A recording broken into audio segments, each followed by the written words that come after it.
Hello friends, welcome back to the channel. நேற்று நம்ம battle of பிளாஸை பற்றி பார்த்தோம். அதுக்கு நல்ல வரவேற்பு இருந்தது உங்ககிட்ட. நிறைய பேர் அதோட வரலாறு நல்லா தெரிஞ்சிருப்பீங்கன்னு நினைக்கிறேன். நம்ம சொன்னபடியே வாங்க நம்ம பேட்டில் ஆஃப் பக்சருக்குள்ளே போவோம் இன்னைக்கு. 1764 நடந்த ஒரு போர் இந்தியாவின் வரலாற்றையே மாற்றியது. அதுதான் புகழ்பெற்ற பக்சார் போர். இந்த போரின் மூலம் பிரிட்டிஷ் ஈஸ்ட் இந்தியா கம்பெனி இந்தியாவில் தங்கள் ஆட்சியை வலுப்படுத்திக் கொண்டது. இந்த போரின் பின்னணி பார்த்தீங்கன்னா, 1757 நடந்த பிளாசே போருக்கு பிறகு பிரிட்டிஷ் ஈஸ்ட் இந்தியா கம்பெனி பெங்காலில் தங்கள் ஆதிக்கத்தை அதிகரித்தது. ஆனால் இந்திய ஆட்சியாளர்கள் அதை ஏற்கவில்லை. 1764 மூன்று சக்திகள் ஒன்றிணைந்தன. பெங்காலின் நவாப், அவதி நவாப் மற்றும் முகலாய பேரரசர்.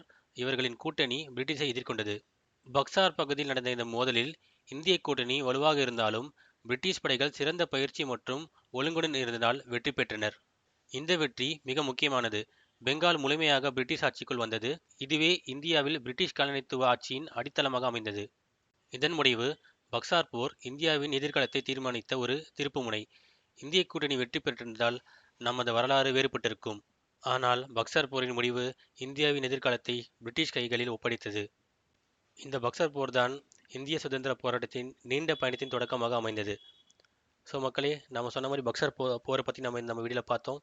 நம்ம நெக்ஸ்ட் வந்து த இந்தியன் நேஷனல் காங்கிரஸ் எப்படி உருவாச்சுன்றதை நம்ம பார்ப்போம். தேங்க்ஸ் ஃபார் வாட்சிங் த வீடியோ. சப்ஸ்கிரைப் பண்ணுங்கள், லைக் பண்ணுங்கள். நம்ம அடுத்த கண்டென்ட்டில் மீட் பண்ணலாம். தேங்க்யூ, பாய்.